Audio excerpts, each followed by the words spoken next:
저는 오늘 메시지의 제목을 기도응답이라고 이렇게 한번 붙여보았습니다. 기도응답.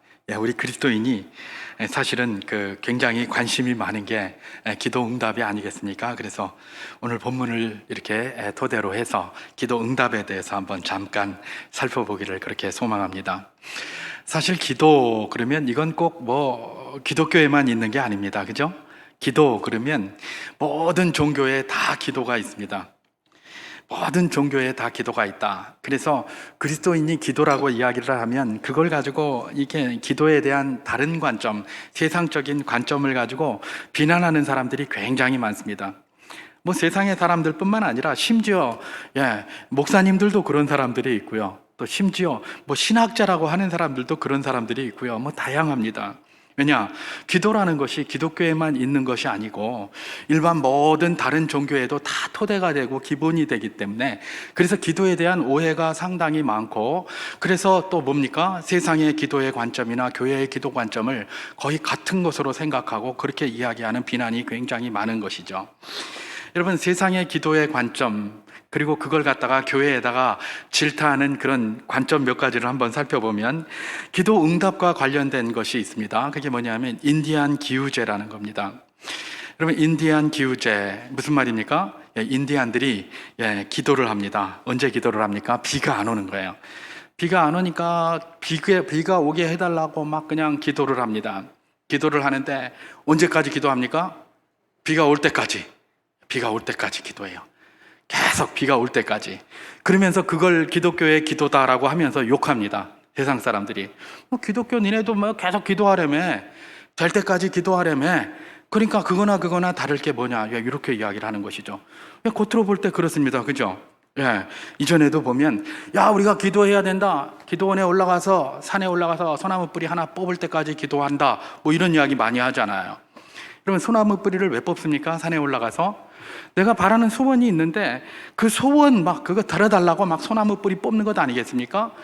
내가 원하는 대로 해달라고 그냥 강탈을 부리면서 강짜를 하면서 소나무 뿌리 잡아 뽑는 겁니다. 교회에서도 그렇게 많이 가르쳤고요. 물론 교회 이 성경에도 그런 이야기가 있습니다. 그래서 강청하는 기도. 그래서 어떤 사람이 그냥 계속해서 재판을 해달라고 했더니 이 사람이 나중에 그 사람을 해주기는 싫은데 너무 귀찮아가지고 해줬다. 이런 말씀을 가지고 이렇게 계속해서 강청하는 기도를 하라. 주님께서 그렇게 이야기를 하신 바가 분명히 있어요.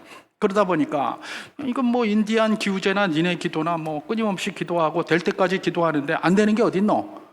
결국은 그게 하나님이 도와서 한 것이 아니라 그냥 된 거다 그냥. 그렇게 이야기를 하는 겁니다. 이게 뭐예요? 세상에서 교회의 기독교, 자기들도 다 기도가 있으니까 또 그렇게 기도를 하니까 교회의 기독교의 기도도 그렇게 한다라고 그렇게 생각을 하고 그렇게 판단을 하는 것이죠. 그런데 겉으로 보기에는 비슷해 보이지만 기독교의 기도, 또 기독교의 기도 응답과는 이런 인디안 기우제의 관점은 결정적인 차이가 있습니다. 결정적인 차이가. 또 세상에서 또 기도와 관련해서 또 기도 응답과 관련해서 그런 이야기를 합니다. 기복주의다, 그런 말이 있어요. 그래서 이제 이거는 교회 목사님들도 그런 이야기를 많이 하고 세상에 신학자들도 그런 이야기를 많이 하고 오늘날 교회가 교회의 본 모습을 많이 잃었다고 이렇게 얘기를 하면서 기복주의적으로 기도해서 그렇다 이제 이런 이야기를 막 합니다. 여러분, 기복주의가 뭘까요? 기복주의는 정성을 들인 만큼 신이 나에게 복을 준다라는 게 기복주의잖아요. 그죠? 사실은 모든 종교에 기복주의적인 게 있습니다. 우리 성경에도 기복주의가 있어요. 주님께서 그러잖아요. 말라기를 통해서 너희가 내 저기에 그 예물을 있게 하고 내가 너의 복을 주나 안 주나 한번 봐라, 이런 이야기 있잖아요. 그러니까 이걸 가지고 또 기복주의다 이러면서 이런 설교는 맞지 않다 그러고 하나님 말이 뜻이 아니다 이런 이야기 많이 하는데 아니에요. 기독교의 기도에도 여전히 기복주의적인 그런 경향이 있어요. 그런데 경향만 있을 뿐이지 그 자체는 다른 것이죠. 굉장히 다릅니다. 여러분, 기복주의는 뭡니까? 소원대로 안 됩니까? 그럼 네 정성이 부족해서 그래. 이게 기복주의예요. 정성이 부족해서. 뭘 하다가 안 됐다고 그럽니다. 그럼 왜 안 됐노? 네 정성이 부족해서 그래. 점쟁이들은 그렇게 얘기하죠. 아이고, 정성이 부족해. 정성 좀 하려면 굿 좀 해봐. 무당들이 그렇게 얘기를 합니다. 그죠? 그리고 교회에서는 그걸 어떻게 활용합니까? 네가 기도가 부족해. 기도를 더해. 이런 게 기복주의예요. 이런 게 기도를 네가 부족해서 그런 거야. 기도를 더 해봐. 그럼 왜 안 되겠어? 이런 이야기를 하는 거예요. 이게 기복주의과 그 맥락을 비슷하게 하고 있어요. 자, 그러다 보니까 이게 기복주의라고 말하는 게 그런 것 같기도 하고 저런 것 같기도 하고, 사실은 모든 종교에 기복주의 다 있습니다. 기독교의 기도에도 기복주의가 있습니다. 그런데 세상에서 말하는 이 기도의 그런 어떤 기복주의와 교회의 기도와는 결정적인 차이가 있습니다. 또 세상에서 말하는 기도 가운데 어떤 기도가 있을까요? 이건 뭐 제가 한번 이름을 붙여봤는데, 알라딘의 요술램프적 관점이에요. 알라딘의 요술램프적 관점. 여러분 그 천일 야화 그런 데 보면 알라딘의 요술 램프 그런 거 있죠? 이렇게 램프가 하나 있는데 막 수건으로 이렇게 닦으면 거기서 막 연기가 쫙 나오면서 거기서 거대한 거인이 하나 탁 튀어나옵니다. 주인님, 무엇을 해드릴까요? 뭐 이런 거예요. 램프의 요정이라고 그러는데, 요정은 우리가 생각하듯이 예쁘고 작잖아요. 근데 이건 워낙 크니까 요정이라고 하지 않고 그냥 뭐 지인이다, 요즘은 뭐 그런 말 하는데, 그 지인이가 나와서 뭐라고 얘기를 합니까? 주인님 이러는 거예요. 그러니까 신에게 제사를 그 기도를 하는데 마치 종 부리듯이 말입니다. 그냥 쓱 문질러 가지고 내 소원대로 들어주면 오케이, 이 신 믿고, 내 소원대로 안 줄여주면 그냥 발로 걷어차고 다른 신 찾아가고, 이게 뭐예요? 알라딘의 요술 램프 쪽 관점이에요. 영화 같은 거 이런 거 보면 그런 거 나오잖아요. 갑자기 급한 일이 닥치면 이 사람이 뭐라고 얘기를 합니까? 좀 도와주세요. 하나님, 그 다음에 부처님, 무슨 알라신 이러면서 그런 거 막 얘기합니다. 누구든 좋다는 거예요. 어떤 신이든지 내 이걸 듣고 와서 나를 도와주면 내가 그 신 믿겠다 그러는 거예요. 이 요술램프적 관점이죠. 기독교도 그런 모습이 많이 있다라고 이야기를 막 이렇게 하는 거예요. 그러니까 예수쟁이들이 점쟁이 찾아다니고 굿하고 이렇게 하는 것 아니냐, 이런 이야기를 하는 것이죠. 세상에서는 그런다고 할지라도 그거는 기독교의 기도와는 전혀 상관이 없는 이야기입니다.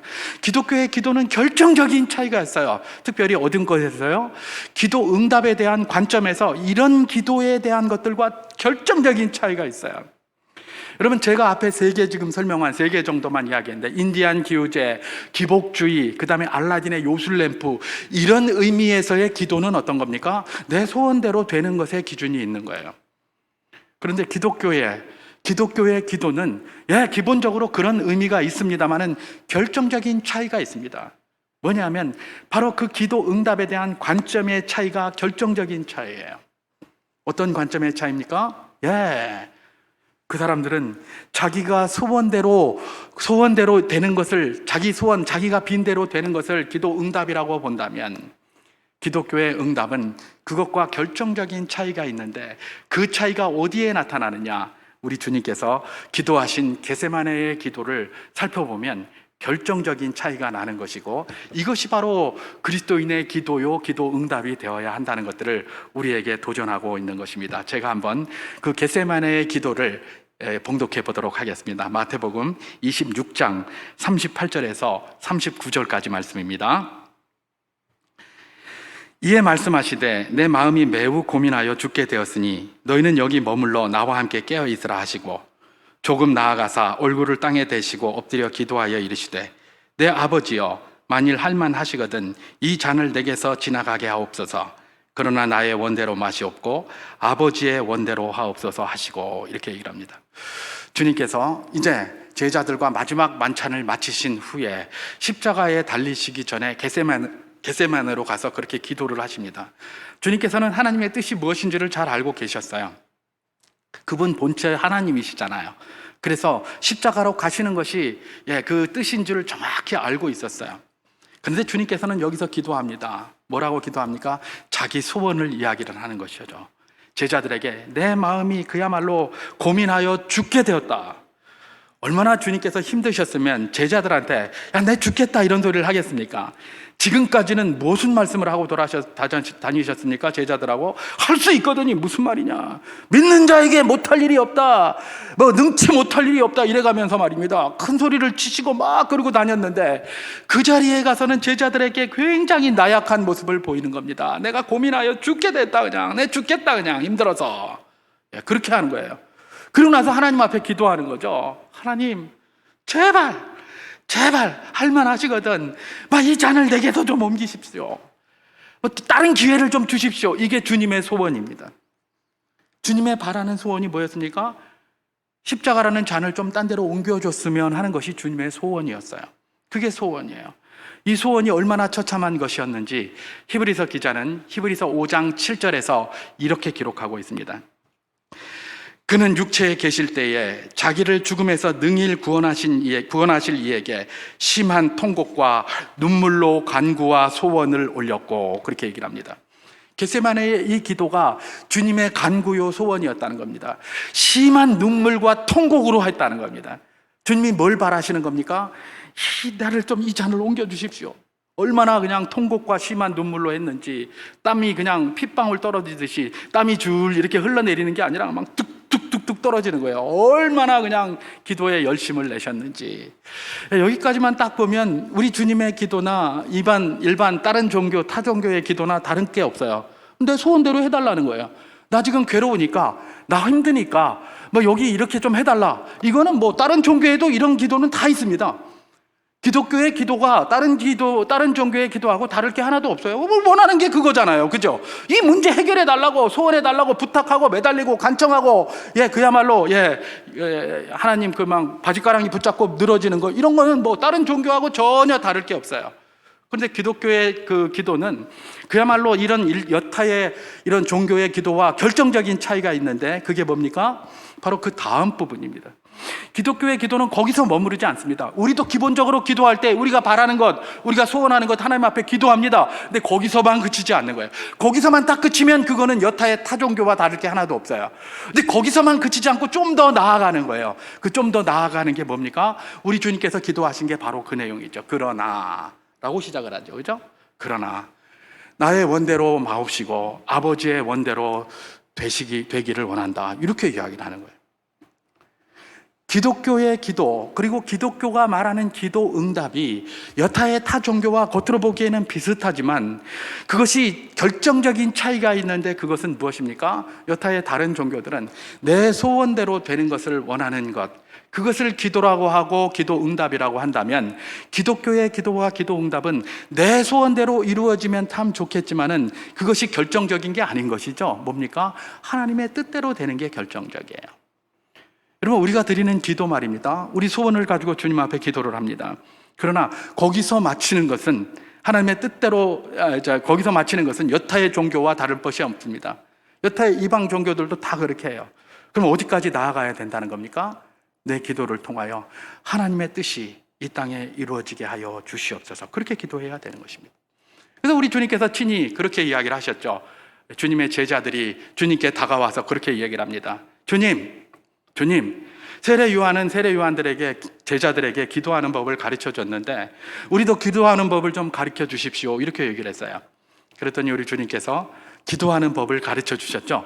너희는 이렇게 기도하라 라고 하면서 가르쳐 주셨어요. 그게 뭡니까? 우리가 늘 애우고 있는 주기도문이라고 알려진 바로 그것 아닙니까? 주기도문을 주신 거예요. 근데 그 중간에 어떤 내용이 있습니까? 뜻이 하늘에서 이루어진 것 같이 땅에서도 이루어지게 하소서, 이렇게 얘기를 하는 거예요. 그죠? 우리가 늘 하잖아요. 하늘에 계신 우리 아버지여, 이름이 거룩히 여김을 받으시오며 나라가 임하시오며 뜻이 하늘에서 이루어진 것 같이 땅에서도 이루어지이다, 이렇게 얘기를 하는 거예요. 하나님의 뜻이 하늘에서, 천국에서는 완벽하게 이루어집니다. 그렇게 하나님의 뜻이 천국에서 완벽하게 이루어진 것처럼 땅에서도 그렇게 완벽하게 이루어지기를 우리가 날마다 기도하는 것이고, 그 기도를 하라고 주님께서 제자들을 가르쳐 주신 것이죠. 그러면 하나님의 뜻, 하늘에서 이루어진 그 100%의 뜻이 땅에서 어떤 방식으로 100% 이루어집니까? 하나님의 뜻은 초자연적인 방법으로도 이루어집니다. 초자연적인, 기적이라 일컬어지는 방법으로 그 뜻과 섭리가 이 땅에 이루어집니다. 때로는 자연적인 섭리를 통해서도 또한 그 뜻과 그 섭리가 이루어집니다. 그러나 많은 경우 무엇을 통해서 이루어집니까? 바로 하나님의 백성들인 제자들을 통해서 이루어지는 거예요. 그래서 주님께서 그 제자들에게 그렇게 가르친 거예요. 뜻이 하늘에서 이루어진 것 같이 땅에서도 이루어지다. 누구를 통해서? 너희들을 통해서. 주님의 뜻이 너희의 소원이 되어, 주님의 뜻이 너희의 소원이 되어 하늘에서 이루어진 것 같이 너희를 통해서 이 땅에서도 이루어지기를 구하라. 바로 그 이야기를 하고 계시는 것입니다. 여러분, 우리의 기도는 어떤 기도가 되어야 되는 겁니까? 우리의 소원을 아뢰는 기도가 가장 기본적일 것입니다. 그러나 거기서 멈추면 안 됩니다. 거기서 멈추면 그건 여타의 다른 종교와 다를 게 하나도 없습니다. 내 소원대로 해주십시오. 내 소원대로 해주십시오. 우리 주님께서는 보다 완벽하고 원숙하고 온전한 기도 방식을 우리에게 전해주셨는데 거기서 멈추지 말고 좀 더 나아가라는 것입니다. 어디까지요? 나의 이 기도를 통하여 하나님의 뜻이 이루어지게 하여 주시옵소서. 하나님의 뜻이 이루어지게 하여 주시옵소서. 그래서 우리는 뭐라고 얘기를 합니까? 하나님의 뜻을 가지고 기도하라, 그렇게 이야기를 합니다. 하나님의 뜻을 붙들고 기도하라. 그리고 그 응답이 가장 완전한 것인 줄 믿고 기도하라, 그렇게 이야기를 하는 것 아니겠습니까? 나의 원대로보다 하나님 뜻대로 하는 기도, 이것이 기독교 기도가 다른 기도와 다른 것이고, 기독교가 바라보는 기도 응답과 다른 종교가 바라보는 기도 응답에 결정적인 차이를 가져온다는 것들을 우리는 기억해야 될 것입니다. 자, 그렇다면 여기에서 이런 질문을 한번 해볼 수 있을 것입니다. 그러면 하나님의 뜻대로 기도한다는 건 뭔가 도대체? 우리가 그런 말 참 많이 듣는데, 하나님의 뜻대로 기도한다 많이 듣잖아요.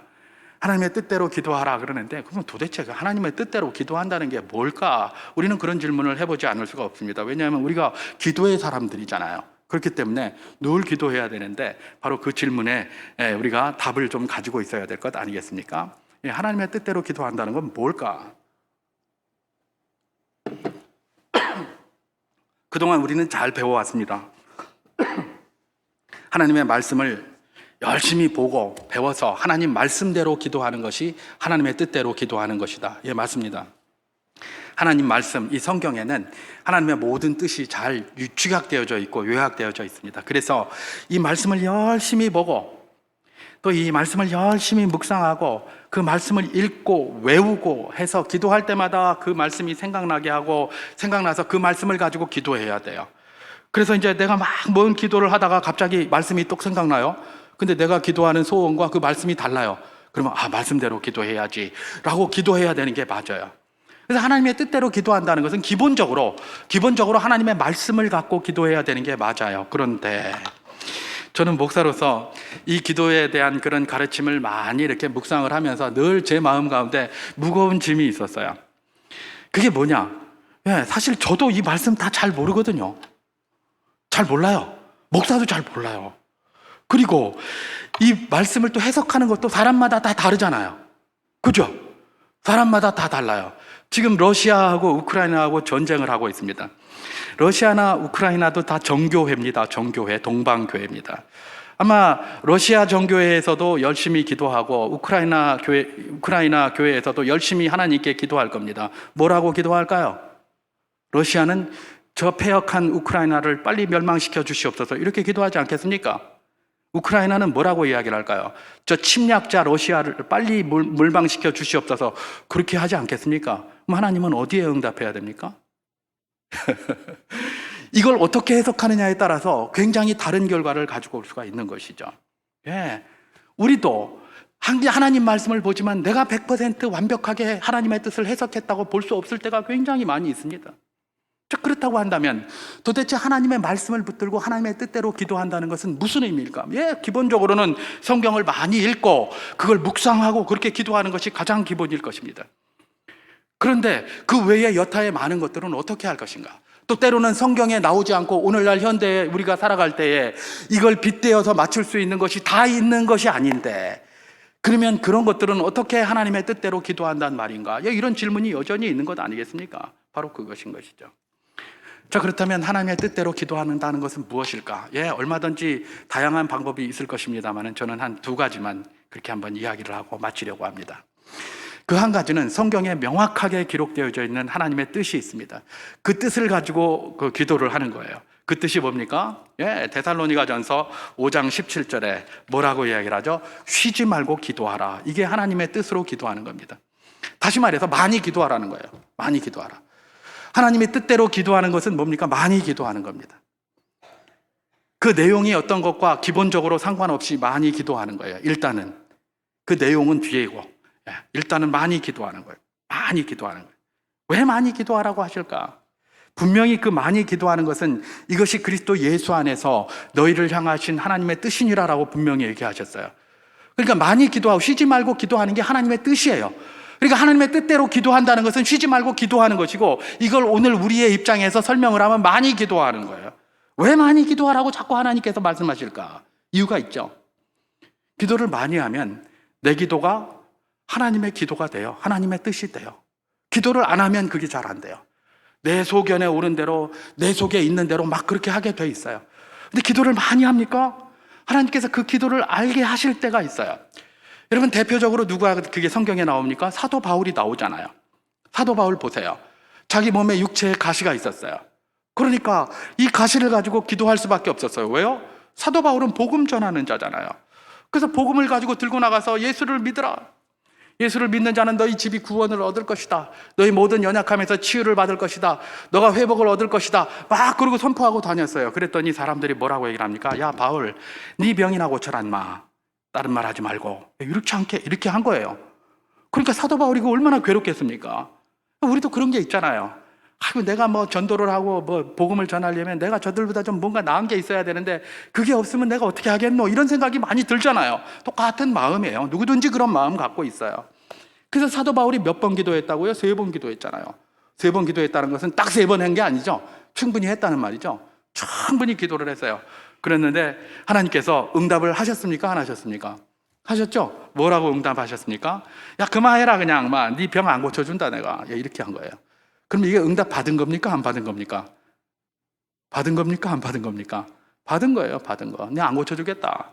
그러면서 안 고쳐주는 이유가 있다. 내 은혜가 너에게 온전히 있게 하기 위해서 그렇다라고 그렇게 얘기를 했어요. 그러면 사도 바울은 응답 받았다고 깨달았을까요? 못 깨달았을까요? 깨달았어요.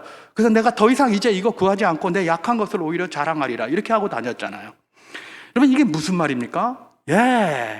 하나님께 우리가 기도를 할 때에 많이 기도를 하다 보면 3번 충분히 기도하다 보면 우리 기도가 뭐가 돼요? 곧 하나님의 뜻이 돼요. 그래서 우리 주님께서는 자꾸 기도하라는 거예요. 그게 하나님의 뜻이에요. 하나님의 뜻대로 기도한다는 건 뭡니까? 많이 기도하라는 거. 이게 성경의 뜻이에요. 성경의 명백한 가르침이에요. 많이 기도하라. 빌립보서 2장 13절에서는 이런 말씀을 기록하고 있습니다. 제가 봉독해 보겠습니다. 빌립보서 2장 13절입니다.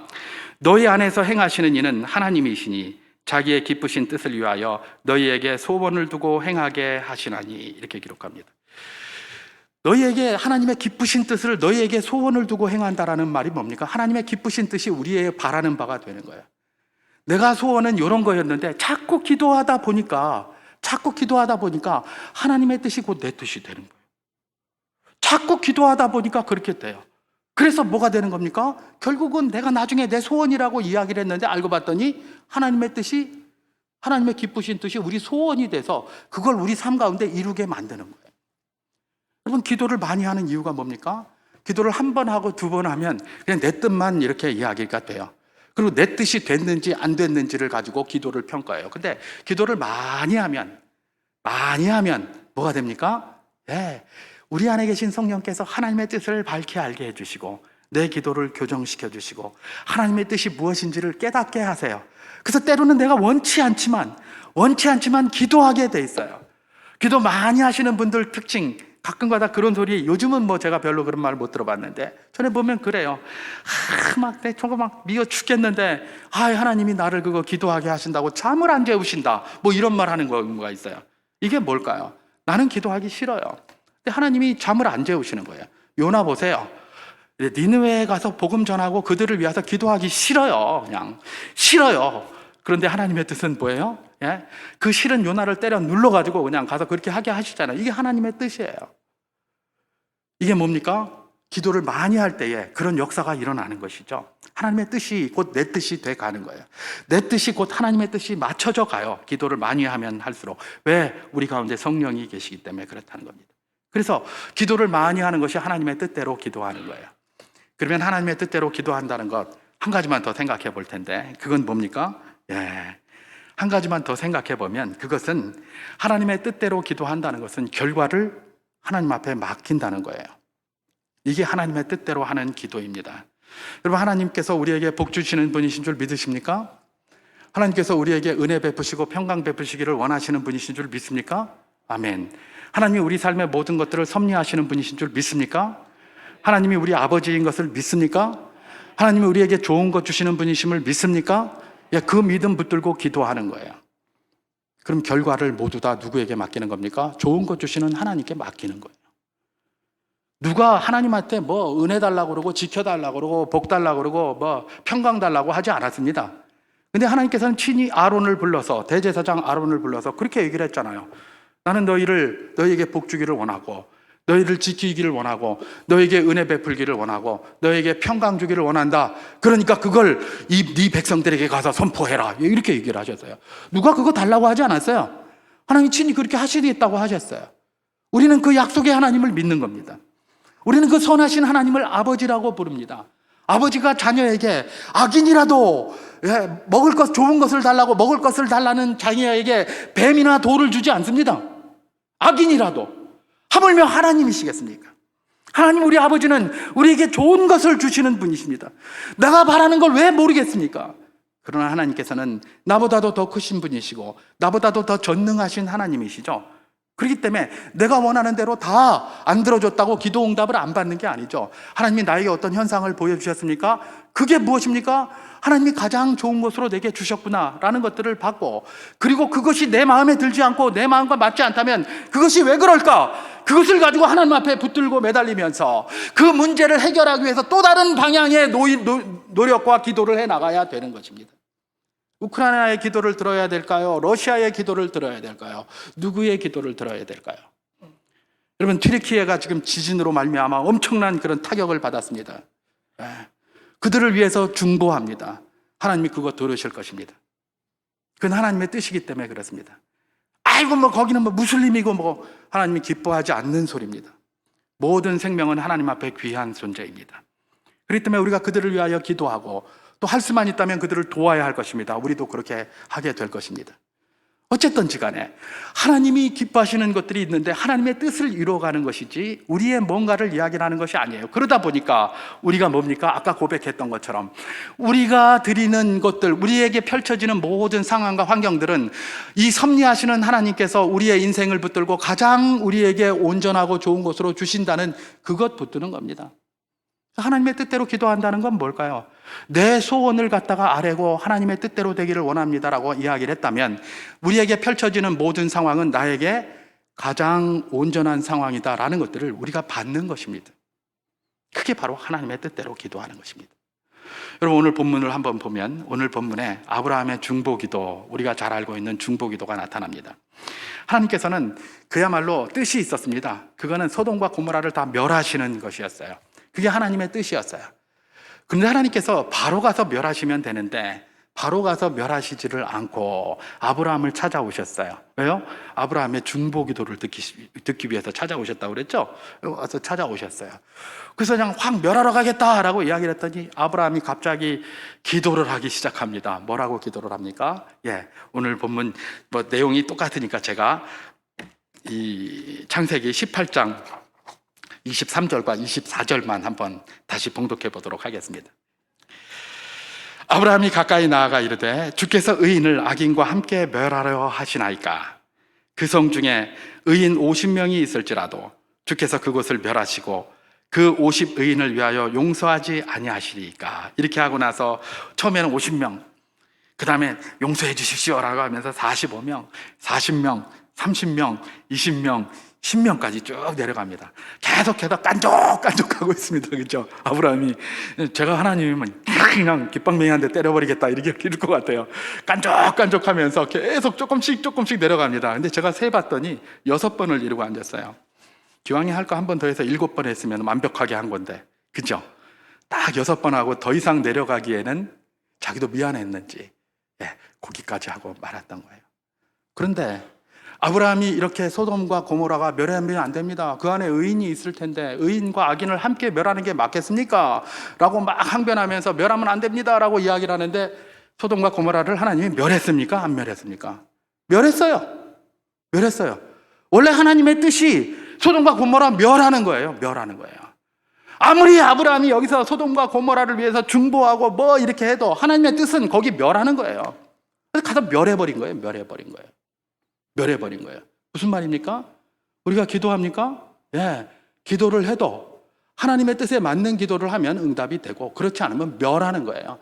이 세상의 모든 기도는 하나님의 뜻대로 이루어지는 것이지, 우크라이나가 기도한다고 우크라이나대로 되고 러시아가 기도한다고 러시아대로 되는 건 아닙니다. 하나님의 뜻대로 되는 겁니다. 우리가 이 사실을 알아야 돼요. 그렇기 때문에 모든 것들을 하나님의 손에 맡겨야 되는 거예요. 하나님의 뜻대로 되는 거예요. 하나님의 뜻대로. 우리 뜻대로 되는 게 아닙니다. 하나님의 뜻대로 되는 겁니다. 자, 그렇다면 그럼 우리가 기도할 필요가 없잖아. 하나님의 뜻대로 되는 걸 뭐하러 그렇게 기도하겠노? 이렇게 생각이 됩니까? 예, 그건 또 하나님의 뜻이 아닌 것이죠. 여러분, 그러면 여기서 아브라함이 기도한 게 효력이 없었나? 효과가 없었나? 그런 질문들을 한번 해볼 필요가 있습니다. 여러분, 아브라함이 왜 소돔과 고모라를 위해서 중보했을까요? 그리고 왜 의인 50에서부터 다른 걸 이야기하지 않고 의인을 자꾸 이야기하면서 6번이나 기도한 걸까요? 소돔과 고모라가 예뻐서 그랬을까요? 그렇지 않죠. 소돔과 고모라는 아브라함이 생각할 때 왼수 같은 동네입니다. 왜 왼수 같은 동네였을까요? 이전에 롯이 거기 있을 때 북방 왕들이 와가지고 그돌라오메를 비롯해서 이런 것들이 와서 싹 쓸어갔습니다. 쓸어가서 아브라함이 그냥 318명을 데리고 가서 그걸 다 챙겨가지고 왔더니, 소돔 왕 베라가 오더니 낄낄낄낄 하면서, 그래, 사람만 내게 보내고 돈은 네가 다 가져라, 딱 이랬단 말이에요. 아브라함이 굉장히 짜증이 났죠. 그래서 뭐라고 얘기를 합니까? 내가 너 때문에 부자가 됐다는 소리 듣기 싫어서 네가 준 건 눈곱만큼도 안 가져간다, 이 나쁜 인간아. 이래 가면서 말입니다. 내 여기 따라오는 이 사람들만 대주고 막 집어치워라, 네 건 네가 다 가지고 꺼져라, 이래 버렸어요. 그러니까 베라가 송질나지 않았겠습니까? 그리고 그렇게 말하고 나니까 아브라함도 굉장히 괴로워요. 그래서 그때부터 기도하기 시작합니다, 아브라함이. 그래서 막 마음이 허랑할 때, 기도할 때 주님께서 나타나셔서 그를 이끌고 밖에 나가서 무별을 바라보라. 이 별, 이 많은 별, 네 조상이, 네 자손이 이렇게 되게 해줄게 하면서 약속의 말씀을 그 뒤로 계속해서 이렇게 주시고 그를 안정시키는 것이거든요. 아브라함에게 있어서 소돔과 고모라는 가시 같은 존재입니다. 그들이 잘 되면 잘 될수록 자기가 위험해요. 이전에 한 그런 결과가 있잖아요. 그건 망해야 정상이에요. 그런데 왜 아브라함이 소돔과 고모라의 멸망을 이야기하는 하나님 앞에 그러면 안 된다고 자꾸 중보하고 있는 겁니까? 롯 때문에 그런 거예요. 롯 때문에. 그렇잖아요. 롯 때문에 그런 거예요. 롯 때문에. 롯이 거기 있으니까 내 조카가 거기서 같이 죽으면 안 되잖아요. 의인과 악인이 같이 죽으면 안 되잖아요. 그러면서 50명 처음에 조금 이야기했다가, 그러니까 소돔과 고모라가 저렇게 크고 사람도 많은데 한 명 그렇게 얘기하면 안 되니까 처음에 50명, 45명, 40명, 30명, 20명, 10명 이러는 거예요.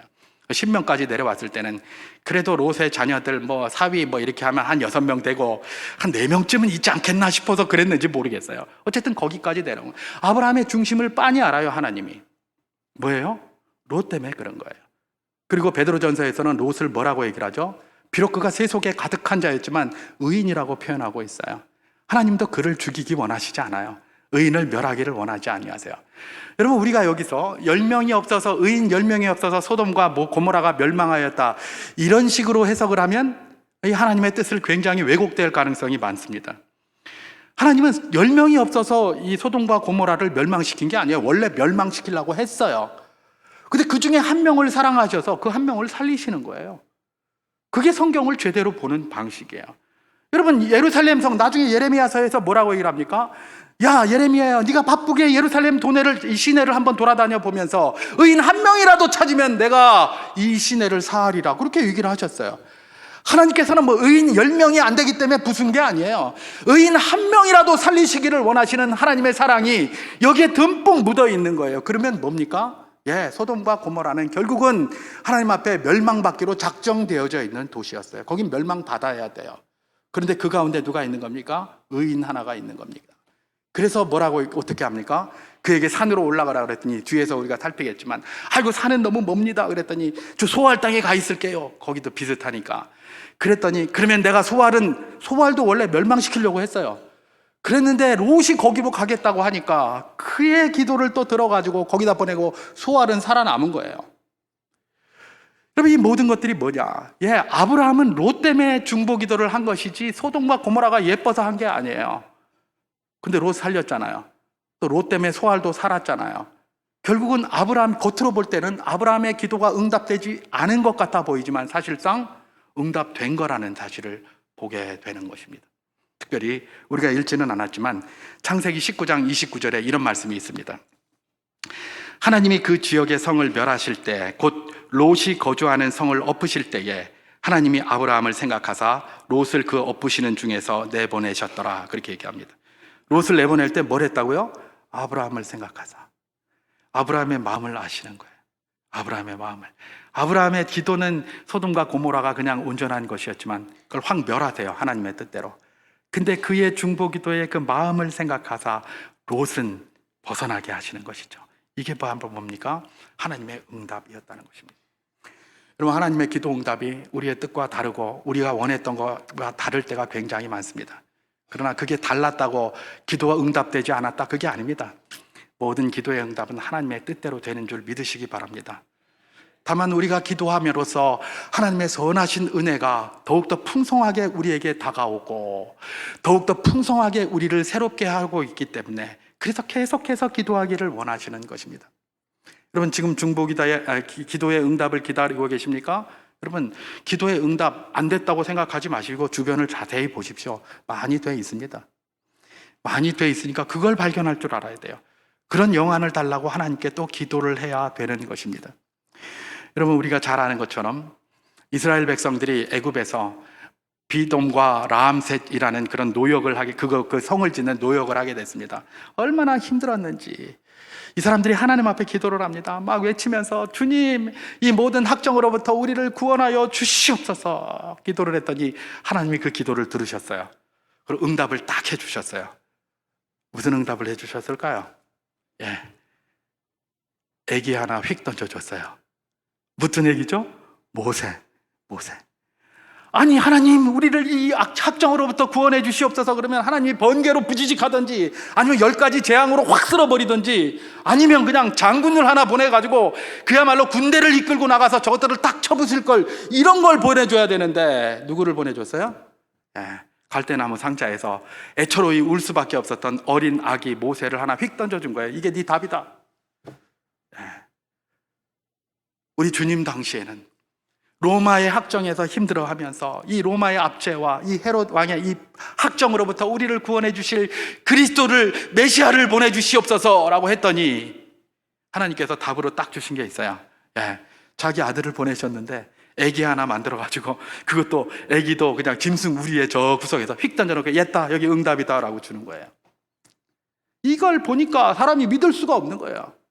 이게 무슨 메시아냐, 이게 무슨 메시아냐, 가증하다, 참남하다 이랬던 거예요. 자기들이 말한 메시아는 그런 게 아니거든요. 근데 하나님이 주신 메시아는 그게 맞아요. 그걸 제대로 본 사람이 있었어요. 시몬과 안나라는 사람은 제대로 봤던 거예요. 그렇지 않습니까? 여러분, 우리가 소원하는 게 있어요. 내가 원하는 대로 딱 그림이 왁구가 안 맞으면 우리는 안 됐다고 생각해요. 아닙니다. 하나님 우리보다 더 잘 아시는 분이실 줄 믿으시기 바랍니다. 하나님 우리 아버지입니까? 우리에게 좋은 것 주시는 줄을 알고 있습니까? 지금 응답하신 줄 믿으시기 바랍니다. 그리고 살펴보십시오. 이게 왜 이런 것들이 있는지. 그런 눈을 갖는 게 우리가 기도해야 될 이유이고요. 그런 눈을 가지고 이 세상을 살아가는 게 우리가 하나님을 따라야 할 이유인 것입니다. 말씀을 정리합니다. 세상의 많은 종교들, 모든 종교들은 다 기도라는 것이 있습니다. 그리고 가장 기본적으로 내 소원대로 되는 것을 기도 응답이라고 생각하고 있습니다. 기독교도 마찬가지 그런 관점이 있습니다. 그러나 기독교의 기도와 기도 응답은 거기서 머무르는 것이 아닙니다. 기독교의 기도와 기도 응답은 내 소원을 아뢰고 간절하게 간구하지만 그 결과에 대한 모든 것은 주님의 손에 있음을 고백하면서 나에게 어떤 결과가 다가올지라도 내가 그것 때문에 주저앉고 좌절하는 것이 아니라 그야말로 부질없이 낙심하고 하는 것이 아니라 더욱더 기도하며 주께서 이것을 응답으로 주신, 이것을 허락하신 그 이유를 묻고 최선을 다하며 나아가는 바로 그것이 그리스도인의 자세여야 한다는 것입니다.